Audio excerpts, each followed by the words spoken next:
Booth के agent तक का काम राजपूत करता है। हमारी खुद की घर की पार्टी जिसको हम बोलते हैं भारतीय जनता पार्टी, हमें लगता है कि हमारे द्वारा खड़ी करी गई, हमें लगता है हर बार जिता के हम लोग भेजते हैं। भारतीय जनता पार्टी का सांसद का उम्मीदवार हमने बोला इसने अब हमारी बहन बेटी के ऊपर गलत आक्षेप लगाए हैं, गलत टिप्पणी करी है, चरित्र को दागदार करने की कोशिश करी है। अभी भाई अमित सिंह ने कहा हम बाबू वीर कुंवर सिंह के वंशज हैं और हमें बोला जाए किसी घृणित मानसिकता के व्यक्ति के द्वारा कि राजपूत अंग्रेजों के चरणों में पड़े रहते थे, तो वो तुम्हारा बाप कौन था 82 साल का जिन्होंने आज एक अंग्रेजों को साफ कर दिया था इस भारत की धरती से? तुम कैसे बोल सकते हो ऐसी बात? बाबू वीर कुंवर सिंह के वंशजों को यह बोला जाए कि तुम्हारी बहन बेटियों के रिश्ते अंग्रेजों से थे, तो उस जबान को काटना चाहिए कि नहीं काटना चाहिए? महाराणा प्रताप पृथ्वीराज चौहान, वीर विक्रमादित्य सिंह परमार जैसे लोगों की धरती के वंशज और हमारी बहन बेटियों के बारे में इतना घृणित मानसिकता की शब्द सुने और हमारा खून फिर भी उबाल नहीं पाए। ये क्षत्रिय का रक्त है, ये धमनियों में बहने के लिए नहीं है। इसे मातृभूमि की प्यास बुझाने के लिए ना हमेशा किसी की गलतफहमी हो कि अभी खून ठंडा हो गया है, वो वक्त बदला है, रक्त नहीं बदला है। हम अभी भी उन्हीं शक्तियों की संतान है जो श्री राम के वंशज है, श्री कृष्ण के वंशज है, भगवान महावीर, भगवान बुद्ध के वंशज है, बाबू वीर कुंवर सिंह के वंशज है। हम बताना जानते हैं कि हमारी औकात क्या है और हम अपने पे आए तो पिशाच क्या है। हमें लोग चैलेंज कर रहे हैं और वो लोग जिनको हमने खड़ा किया, गुरूर देखिए आप, एक टिकट काटने की मांग करी, वो किस मद में उनका घमंड देखिए। एक टिकट, अदद टिकट, एक एमपी का टिकट नहीं काटा। 22 करोड़ क्षत्रिय है पूरे देश में और उनकी मांग को नजरअंदाज करके और ऐसा हमारे मुंह पे तमाचा मारा कि हम लोग जिनको अपना अपना बोलते थे समझ में नहीं आया ये अपने थे या पढ़ाए थे। ये कौन लोग थे जिनको हमने खड़ा कर दिया, जो हमारे इतिहास को धूमिल करना चाहते हैं, हमारे इतिहास को बदलना चाहते हैं। हमारे ऐतिहासिक जो भी पुरोधा है, ऐतिहासिक जो पात्र है, ऐतिहासिक जो नाम है, आपके यहीं पे देख लीजिए। आज आला उदल जी की जयंती है, उनके चरणों में नमन करते हुए पूछना चाह रहा हूं, यहाँ आला उदल जी का बड़ा नाम है। जाति बदल दी गई, बदली गई कि नहीं बदली गई? सोहेल देव बेस की जाति बदली गई, अनंतपाल तोमर की जाति बदली गई, पृथ्वीराज चौहान की जाति बदली गई, मीर भोज पटियाल की जाति बदली गई। कौन लोग बदल रहे भाई? कौन है राज्य में? वो लोग जिनको आपने बनाया, जिनको हम लोगों ने खून पसीना सींच के बनाया। आरएसएस का स्वयंसेवक हूं बाल्यकाल से, 30 क्लास में 40 साल हो गए आरएसएस का स्वयंसेवक बने। भारतीय जनता पार्टी का कट्टर समर्थक हूं, जितना हद हो सकता है उस हद तक। और वही पार्टी अगर मेरी बहन बेटी पे इज्जत उछाले भाई और उसकी टिकट काटने जैसी नहीं, और आज तक छठे चरण का चुनाव हो गया, 2.5 महीने चुनाव को चलते हो गया, प्रधान सेवक जी को अभी तक राजपूत का क्या दर्द है समझ में नहीं आया। किसी और जाति बिरादरी की महिला होती तो नाक रगड़े होते पूरे भारतीय जनता पार्टी के लोग, और आपकी महिला की बात आई, इनके मुंह पे, इनके कान पे जू भी नहीं रहेगी, मुंह में दही जमा के बैठे, कोई बोलने वाला नहीं, कोई सुनने वाला नहीं, जैसे कुछ हुआ ही नहीं है। गुजरात में 5-7 हजार लोगों से चालू हुआ था विरोध। लास्ट का जो बड़ा प्रोग्राम था, 8 से 10 लाख राजपूत इकट्ठे हुए थे। जय भवानी, जय राजपूताना। आप ये देखिए 8-10 लाख लोग भी उनको दिखाई नहीं दिए। 8-10 लाख क्षत्रिय, क्षत्राणियां हुई थी कम से कम 1.5-2 लाख। उन राजपूतानियों को देखा नहीं या नजरअंदाज कर दिया। उन राजपूतों को नजरअंदाज कर दिया, उन युवाओं को नजरअंदाज कर दिया। सबसे बड़ी बात, आपके स्वाभिमान को नजरअंदाज कर दिया, आपकी बहन बेटी की इज्जत को नजरअंदाज कर दिया। और इस घमंड में चूर है कि हम तो राम मंदिर बनाने वाले हैं। तुम्हारे बाप ने बनाया था क्या पहले राम मंदिर? तुम क्या बनाओगे भाई? हमारे एक पैसे से बना राम मंदिर, आदेश करा तब राम मंदिर बनाए। और लड़ने वाले कौन थे? वो 550 साल से वो क्षत्रिय जिन्होंने पगड़ी नहीं पहनी, जिन्होंने जूती नहीं पहनी, जिन्होंने अपना छत्र नहीं लगाया, जिन्होंने अपनी कुर्सी नहीं लगाई, सिंहासन नहीं लगाया। वो 350-400 गांव के राजपूत जो अभी भी लड़ रहे थे। और राम मंदिर बनने के बाद क्या भारतीय जनता पार्टी ने एक भी क्षत्रिय को पगड़ी पहनाई? क्या पगड़ी भेंट करी थी क्या? कभी देखा आपने? क्या जूती लेके गए? भाई अब तो जूती पहन लो। राम के प्रति आपका जो अगाध प्रेम है, आपका जो निस्वार्थ जो आपने समर्पण करा है, इसके लिए पहन लो। क्या कभी किसी ने बताया? एक दो चैनलों को छोड़कर किसी ने नहीं बताया। किसने बताया? आपने और मैंने जो सोशल मीडिया के माध्यम से लोगों को बताया कि ये लोग 550 साल से जूती चप्पल नहीं पहन रहे, ये पगड़ी धारण नहीं कर रहे, ये छत्र धारण नहीं कर रहे, ये छतरी भी हाथ में नहीं लेते, भीजते रहते क्योंकि उसको भी छत्र माना जाता है। हमें बोल रहे हैं कि हम राम को लाएं, इसलिए हम तो इस घमंड में चूर रहे हैं कि हमें कोई हरा ही नहीं सकता। अरे राम की कुल की महिलाओं का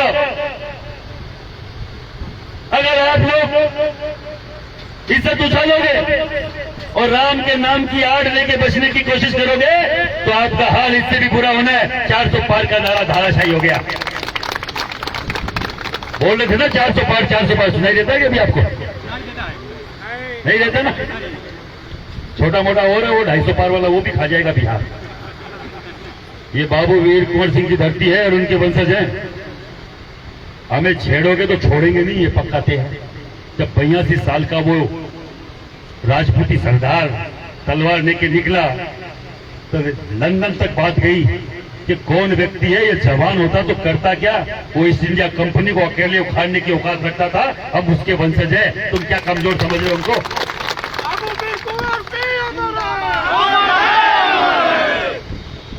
मैं आप सब लोगों से बोलना चाह रहा हूं, मैं बहुत छोटा सा व्यक्ति हूं, आपके समाज का एक छोटा सा अणु मात्र हूं। एक साथ मिलोगे तो परमाणु बनोगे, एक साथ मिलोगे तो मुट्ठी बंद होगी, ताकत बनेगी। पूरा देश का मैसेज जाना चाहिए पूरे देश से कि हर जगह से क्षत्रिय एक था, क्षत्रिय में विरोध था और क्षत्रिय की शत्रुत्व अभी तक मरा नहीं है। हमारी बहन बेटियों की इज्जत पे बात आएगी। आज से 7-8 साल पहले की बात है, एक पद्मावत फिल्म आई थी, देखा होगा आपने? हमने मना किया था उस बंसाली को, मत आया, मत कर। 1302, 1303 में उन्होंने जोहर किया था आपके सम्मान के लिए 16,000 रानियों के साथ। राजपूत कब खड़ा हुआ आपको मालूम होना चाहिए हमेशा।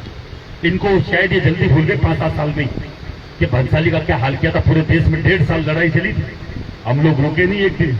अभी तो केवल 2 महीना हुआ है। इनको लगता है कि हम लोग अभी रुक जाएंगे। ये तो एमपी चुनाव है, एमएलए चुनाव में भी नहीं रुकेंगे और तुम्हारा सुपड़ा साफ कर देंगे। हम राजपूत हैं, 3 पीढ़ियां 7 पीढ़ियां 21 पीढ़ियों तक भूलने वाले नहीं है। हमारे साथ जो गलत करता है कोई 1.25 रुपया डालता है, उसके 11 रुपए डाल के आते हैं कि भैया ये पकड़ हमारा 1.25 रुपया के 11 रुपए। आप अपने आप को पहचानने की राजपूत युवाओं को, राजपूतों को जरूरत है। हम पृथ्वीराज चौहान महाराणा प्रताप की संतानें हैं। हम लोग कौन हैं ये देखिए आप। हमारा क्या गौरवशाली इतिहास रहा और ये इतिहास को बदलने में लगे हुए। क्या गौरवशाली लोग रहे, उनकी झांकियां बदलने में लगे हुए। और सबसे बड़ी बात तो आपका राजनीतिक कैरियर, राजनीतिक लोगों का खत्म कर दिया। राजनीतिक जो प्रमुख लोग थे उनका पत्ता साफ कर दिया, एक एक करके। योगी जी को भी हटा देते अगर ये बड़ा आंदोलन नहीं होता। सबको मालूम, पूरे देश को हटा देते नहीं हटा देते। राजनाथ सिंह जी की हालत क्या करिए। जिन राजनाथ सिंह ने इनको लेके आए, राजनाथ सिंह जी लेके आए थे और आए तब राजनाथ सिंह जी से धोख मार के पैर छू के आशीर्वाद दे रहे थे। और अभी केवल माला में सर क्या डाला, इनको माला में सर डाला हुआ नागवार गुजरा, आंख निकाली 1 सेकंड में बाहर निकालना पड़ा। ये आपकी हालत है, ये आपके नेताओं की हालत इन्होंने कर दी है। राजनाथ सिंह सबसे कद्दावर नेता इस देश का, राजपूत समाज का। उनकी हालत है कि मोदी की माला में सर नहीं डाल पाए। नरेंद्र सिंह तोमर सीएम बनाने के नाम पे एमपी भेज दिया, चौथे नंबर के पायदान का व्यक्ति था राजपूत समाज का। रमन सिंह क्या हाल कर दिया। जनरल वीके सिंह, अगर यहाँ कोई फौजी खड़ा है उसको मालूम होना चाहिए जनरल वीके सिंह कौन था, जो दिल्ली की तरफ कूच कर गया था सेना लेके, वो जनरल वीके सिंह।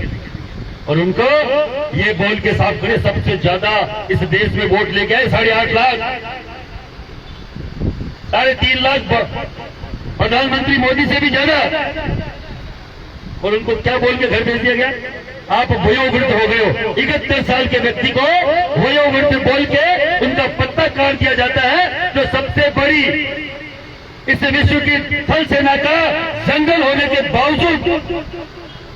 और खुद मोदी जी 75 साल के तीसरी बार प्रधानमंत्री बनने को तैयार है, जो खुद बोला करते थे 75 बाद में हम टिकट नहीं देंगे।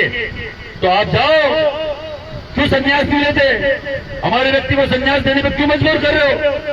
और उनके स्थान पर किसको टिकट दिया आपको मालूम है? 15, 16, 17 आपराधिक मुकदमे हैं भूमाफिया के, और खुद योगी जी ने बनाए। 1000 से कम का एक मुकदमा नहीं है, उस भूमाफिया को दिया गया 12वीं फेल है भूमाफिया। ये आपकी मेरी हालत है। कोई भी राजनीतिक नेतृत्व पनपने नहीं दिया। बिहार में मुझे 5 युवाओं के नाम बता दो, मैं माइक बंद करके अभी जयपुर चला जाऊंगा। बताओ मुझे अंगुलियों पे नहीं है।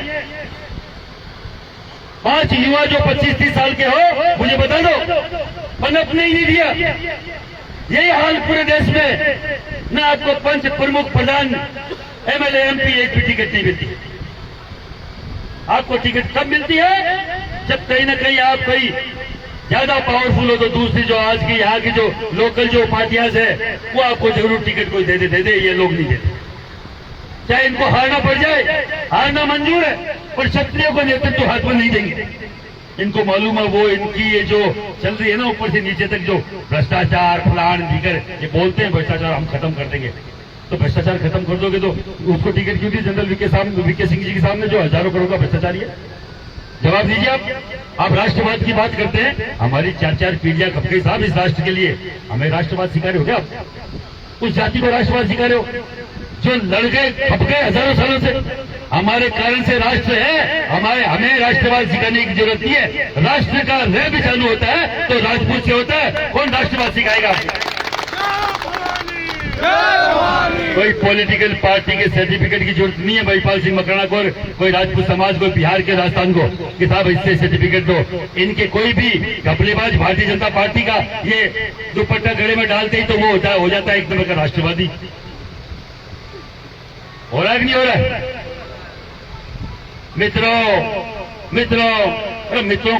मित्रों बोल के पितरों के पास तो भेज दिया। कहां भेजोगे भाई? हाँ गया जी का वहां भीड़ बढ़ा दी तुमने। वो इंजेक्शन लगाया था कोरोना काल में, बहुत बढ़िया है, बहुत बढ़िया है। वो डेली अटैक आ रहे लोग, आ रहे नहीं आ रहे, कोई बोलने को तैयार नहीं है। वैक्सीन पे राजनीति मत करो, दो लगवा लो तुम लोग। मोदी जी लगवाए सबसे पहले एक वैक्सीन, और फिर एक वैक्सीन सबके पूरे मंत्रिमंडल के लगवाए। तुम्हें लगता है ना कि सही है, और तुम जनता में इसको सत्य घोषित करना चाहते हो, लगवाओ एक वैक्सीन। क्यों नहीं लगवा रहे हो? और जिस गाय को राष्ट्र माता घोषित करने के लिए हमने दिया था कि गाय हमारी राष्ट्र माता घोषित होगी, आपके हजारों लाखों बुजुर्ग मर गए गाय को बचाते बचाते। हमारे बहुत बड़े बड़े लोक देवता है, आपने नाम सुना होगा रामदेव जी का, सुना होगा आपने नाम सुना होगा बाबू राठौर का, तेजाजी महाराज का, गोगा जी महाराज का, गोगा पीर। ये वो लोग देवता है जो गायों के लिए मरे हैं। अजय पाल जी चौहान, जिनका सर अजमेर में गिरा, धड़ में गिरा, जाके अंजार में गुजरात में 600 किलोमीटर दूर गायों के लिए 2 जगह समाधियां। और ये जो अपने आप को राष्ट्रवादी, धर्म प्रेमी, राम को लाने वाले बोलते, मैं पूछना चाह रहा हूं इस मंच के माध्यम से, 250 करोड़ रुपए किससे लिए रहे? गाय काटने वाली कंपनियों से। वो तो सुप्रीम कोर्ट ने बाहर किया है। अरे सुप्रीम कोर्ट ने बोला ना, मेरे मन से नहीं बोल रहा हूं, कड़ैया भाई लोग के देख रहे हो, लगे पागल बना रहा दिखता महिपाल सिंह कहीं आया। 250 करोड़ सुप्रीम कोर्ट ने अभी इलेक्टोरल बॉन्ड के द्वारा जो चंदा मिला है वो ओपन किया गया, तो मालूम चला केवल 250, अकेले 250 करोड़ बीफ काटने वाले मतलब गाय काटने वाली कंपनियों से लिए, और वो किसके रिश्तेदार है ये बताऊं आपको? अमित शाह जी। आपको ये भी गलत लग रहा होगा, बात याद दिलाऊं, अभी राम मंदिर का उद्घाटन हुआ था। उद्घाटन ही वैसे तो अपने उद्घाटन नहीं होता मंदिरों का, अपने तो प्राण प्रतिष्ठा होती है, पर इन्होंने उद्घाटन ही बोला था उसको। अधूरे मंदिर की प्राण प्रतिष्ठा भी कभी नहीं होती है, अपने तो मंदिर पूरा बनता है, पर सुना ही नहीं गया। 4 शंकराचार्य पे करते रह गए बेचारे। शंकराचार्य के पास एक लकड़ी होती है, आपको मालूम है, उसको बोलते धर्मदंड।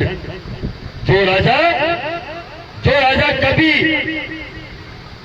किसी भी जनता पे अति करता था, कुशासन करता था, गलत काम करता था, सब ये 4 गद्दियां तैयार की गई थी अलग अलग क्षेत्रों में, जिनको शंकराचार्य बोला गया, और इनके हाथ में धर्मदंड दिया गया कि आप राजा को भी दंडित करने के अधिकारी हैं। वो बेचारे चारों पागल की तरह बोलते रह गए, भाई अधूरे मंदिर की प्राण प्रतिष्ठा नहीं होती, पर उनको किसी ने सुना क्या? अरे सुना क्या भाई? हम हिंदू ही तो हैं, हम कोई बाहर से आए लोग पाकिस्तानी थोड़ी है जो हम जानते नहीं है कि धर्म क्या होता है, और राजपूत को धर्म सिखाने की जरूरत नहीं है किसी को। हमने देखा, सुना और उसको स्वीकार किया, और ऐसे लोगों के सामने जिनको कुछ मालूम नहीं, और वहां अमित शाह जी नहीं जाते हैं। ये राम के नाम पर चुने हुए आ रहे हैं कई सालों से, राम के नाम पर ये एमपी बनते हैं, गृह मंत्री बनते हैं, पर अमित शाह जी को आज तक फुर्सत नहीं मिली राम मंदिर जाने की। आपने कभी नोट किया इस बात को? नहीं किया, क्योंकि आप तो वही कर रहा है मोदी जी के वे, अपन तो वही करते हैं जो मोदी जी बोलते हैं। मित्रों, अब की बार मुझे लगता है मैं बिहार में पैदा हुआ था शायद, आने वाला जन्म मेरा बंगाल में होगा मुझे लगता है। उनको 7 पीढ़ियों को पता है वो कहां का पैदा होंगे, कहां का हुए होंगे। हो सकता है ये भी बोल दे, मित्रों, तो झांसी की रानी के पीछे जो बच्चा बचा था वो मैं ही हूं, और अपन मानेंगे ताली बजा के कि हाँ यार यही उनका नाम भी दामोदर था, तो बोल दे दामोदर वो मैं ही तो हूं, और अपने युवा मान लेंगे अंधभक्ति में लगे हुए हैं। मोदी मोदी मोदी मोदी मैं भी करता था, हम भी करते थे, गलत बात नहीं। पूरे दिन लगे रहते मोदी आएगा, मोदी घर घर मोदी, हर हर मोदी। हमें नहीं मालूम था ये मोदी ऐसा करके जाएगा। भाई राजपूत समाज की महिलाओं के खिलाफ नहीं बोलना।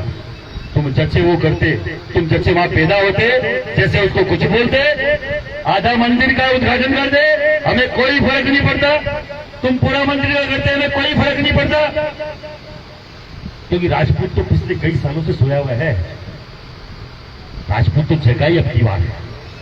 18 साल हो गए, कर्णशिला को 2006 में बनी थी, और मेरे बुजुर्ग आज लोग बैठे, मेरे बाबू साहब दादू साहब लोग बैठे, मैं उनको बोलना चाह रहा हूं, भारत आजाद हुए तब की पीढ़ी है शायद आप लोग, और अब हमारी तीसरी पीढ़ी आपसे आजाद हुए 17-18 साल हो गए। अभी तक राजपूत ने कभी इकट्ठा होकर कभी आज तक अपने आप को गिनाया ही नहीं, गिनती नहीं करवाई। जहां वोट देना वहां चुपचाप दियाते जाके, कौन है मालूम नहीं, कौन चुनाव लड़ रहा है मालूम नहीं। अब की बार मुख्यमंत्री किसको बनाएगा राजपूत को नहीं मालूम, पूरी जातियों को बोलूं, पूरी जातियां लड़ रही होती, मेरा मुख्यमंत्री होना चाहिए, मेरा उप मुख्यमंत्री होना चाहिए, मेरा गृह मंत्री होना चाहिए, राजपूत नहीं लड़ता, क्यों उनको मालूम ही नहीं, क्यों उनकी स्थिति नहीं है। और जो कोई राजपूत है वो अपना कोई छोटा मोटा चमचागिरी करके बन के आ जाता है, राजपूत समाज के हिसाब से नहीं आता, वो अपने कुब्बत से आता है। समाज सोया हुआ है, आपका यहाँ नहीं है वैसे, मेरा राजस्थान का भी ऐसे हाल। आपको लगता होगा राजस्थान में तो इनके एक आह्वान से लाखों लोग खड़े हो जाते होंगे, यही हाल सब जगह है, पूरे देश में यही हाल है। पर अब की बार इस मामले पर जैसे पद्मावती पूरे देश खड़ा हुआ था, वो एक सामाजिक मामला था। अब की बार जो महिलाओं के ऊपर टिप्पणी करी एक राजनीतिक ने, और राजनीतिक तरीके से इनको जवाब कैसे दिया जाता है, अब की बार पूरा देश का राजपूत खड़ा है और राजनीतिक तरीके से इनको जवाब देने के लिए। क्योंकि जो लोग वोट की चोट से समझ में जिनकी आती है, अब की बार राजपूत समाज ने वोट की चोट देने का निश्चय किया है, ठानी है। मैं केवल आपसे, मैं पूरे देश में हाथ खड़ा करके मैं हमेशा समर्थन लेता हूं। मेरी बात से समर्थन करते हो क्या मेरी बात को? अरे भाई मेरी बात को समर्थन करते हो तो हाथ ऊपर करना, करते हो क्या? तो हम लोग एक शपथ ले सकते हैं क्या? कोई जबरदस्ती नहीं है, शपथ भारतीय जनता पार्टी के खिलाफ लूंगा, ले सकते हैं क्या शपथ? तो सभी दोनों हाथ खड़े लो, सभी दोनों हाथ खड़े करो, खड़े हो जाओगे, कोई दिक्कत नहीं है। जय भवानी, जय भवानी, जय महाराणा, जय बाबू वीर कुंवर सिंह। अब दोनों हाथ खड़े करके हम शपथ लेंगे। हम बिहार के क्षत्रिय मां भगवती की शपथ लेकर ये सौगंध खाते हैं अब की बार भारतीय जनता